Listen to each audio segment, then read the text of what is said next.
Bonjour et bienvenue. Aujourd'hui, nous allons explorer une dynamique relationnelle aussi déroutante que destructrice, un schéma que beaucoup vivent sans jamais pouvoir mettre de mots dessus. Imaginez cette scène.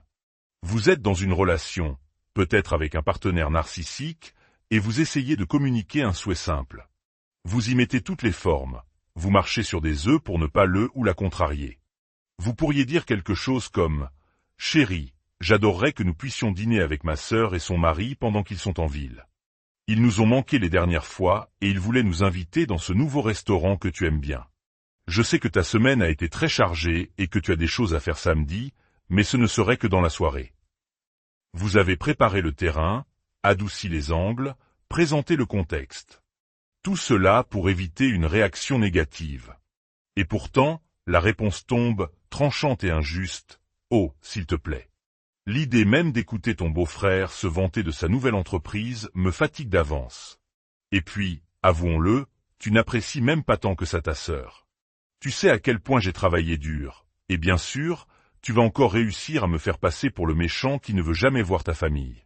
C'est vraiment égoïste de ta part d'exiger ça après la semaine que j'ai eue. Le flot de reproches continue. Vous connaissez la musique. Vous vous sentez blessé, piqué au vif. Un sentiment d'isolement vous envahit et vous vous demandez ce que vous faites dans cette relation qui vous fait tant de mal.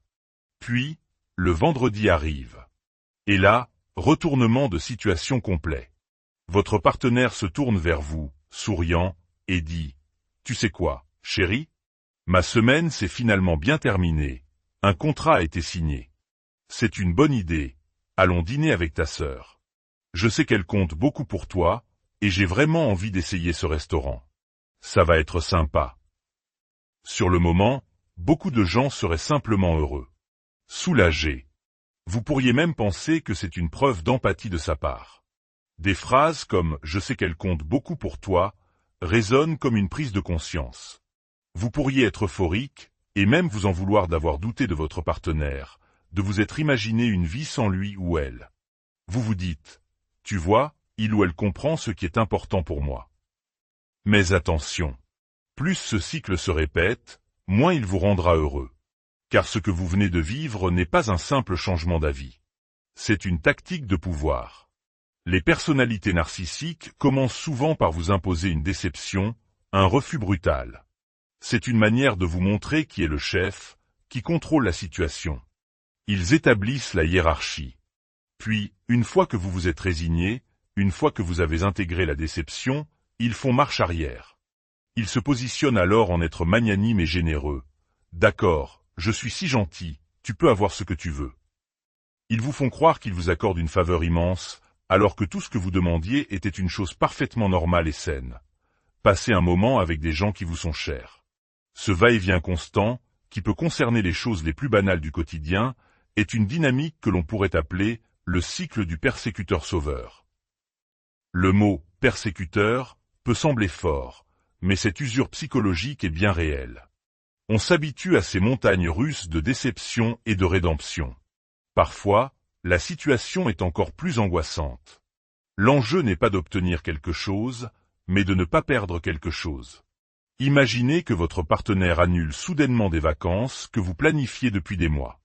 Ou qu'il refuse de payer l'activité extrascolaire des enfants, invoquant des raisons financières. Ou encore qu'il annonce un déménagement imminent, balayant d'un revers de main tous les liens que vous avez tissés. Dans ces cas-là, on ne vous refuse pas quelque chose que vous demandez, on vous arrache quelque chose que vous pensiez acquis. Votre réaction de tristesse, de colère ou de protestation est immédiatement invalidée. On vous traite d'égoïste, on vous dit que vous devriez comprendre.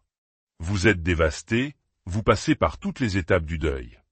Et puis, une fois que vous êtes au plus bas, la personne fait à nouveau volte-face. Finalement, c'est bon, on part en vacances. J'ai trouvé une solution pour l'activité des enfants. Ok, on ne déménage pas. Ils se présentent alors comme des héros, ceux qui résolvent les problèmes qu'ils ont eux-mêmes créés. Ils attendent de vous une gratitude immense, des remerciements, des louanges. Tu es formidable, merci infiniment. Le piège est là. Une partie de vous est tellement soulagée que vous oubliez que toute cette tension, toute cette souffrance, n'avait pas lieu d'être. Cette dynamique est particulièrement néfaste lorsqu'il y a des enfants. En tant qu'adulte, on peut, avec le temps, apprendre à surfer sur ces vagues de déception, à anticiper le retournement de situation, même si cela demande de tout garder en suspens jusqu'à la dernière minute. Mais pour un enfant, cette incertitude est profondément insécurisante. Devoir se demander constamment si les choses vont bien se passer est une expérience angoissante. Le paradoxe le plus cruel est que le parent qui maintient cet état de suspense avant de finalement sauver la situation peut apparaître comme plus héroïque que le parent qui est simplement stable, fiable et prévisible. C'est une réalité déchirante pour le parent protecteur des constants. L'auteur Rebecca Humphries utilise une analogie puissante pour décrire cette expérience. Une relation narcissique, c'est comme rencontrer quelqu'un qui vous emmène au sommet d'un gratte-ciel de 100 étages. La montée est exaltante, la vue est à couper le souffle. Et juste au moment où vous vous sentez en sécurité dans ses bras, il vous pousse dans le vide. Dans la terreur de la chute, vous comprenez enfin la véritable nature de cette relation. Mais juste avant que vous ne touchiez le sol, il vous rattrape. Votre séducteur devient votre persécuteur, qui devient ensuite votre sauveur. Vous voilà attaché à une créature dangereuse, déroutante et insaisissable. Alors, que faire? Si vous ne pouvez ou ne voulez pas quitter la relation, la première étape est de la voir pour ce qu'elle est. Cessez de vous blâmer. Reconnaissez qu'il ne s'agit pas d'un schéma sain. Apprenez à anticiper ce cycle. Préparez des plans B pour vous-même. Évitez d'annoncer les mauvaises nouvelles initiales à votre entourage ou à vos enfants trop tôt, car vous savez qu'elles sont susceptibles de changer. Et surtout, lorsque la bonne nouvelle arrive enfin, lorsque votre partenaire vous accorde ce qu'il vous avait refusé, apprenez à tempérer votre soulagement. Ne leur offrez pas sur un plateau la validation et la gratitude immense qu'ils recherchent. Ce ne sont pas des victoires. Ce sont des drames artificiels créés pour maintenir leur pouvoir, pour se donner le beau rôle du héros et du sauveur, tout en vous rappelant qui domine.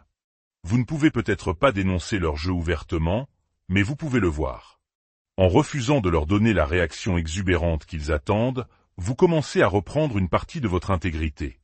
Ce cycle n'est peut-être pas aussi visible que la violence physique, mais ces petites entailles, ces vols émotionnels accumulés au fil du temps, peuvent faire tout autant de dégâts. Le fardeau supplémentaire est que l'entourage a souvent du mal à comprendre. On vous dira, mais au final, tu as obtenu ce que tu voulais, de quoi te plains-tu? Ils ne voient pas le prix que vous payez. Vivre dans un univers où la déception est une menace constante, où la stabilité n'existe pas. C'est une façon de vivre épuisante et profondément solitaire. Reconnaître ce jeu est le premier pas pour ne plus en être le jouet. Avant de conclure, si ce contenu vous a éclairé ou pourrait aider quelqu'un que vous connaissez, n'hésitez pas à le partager et à vous abonner pour plus d'analyses. Répandre la connaissance est une façon de prendre soin les uns des autres. Merci.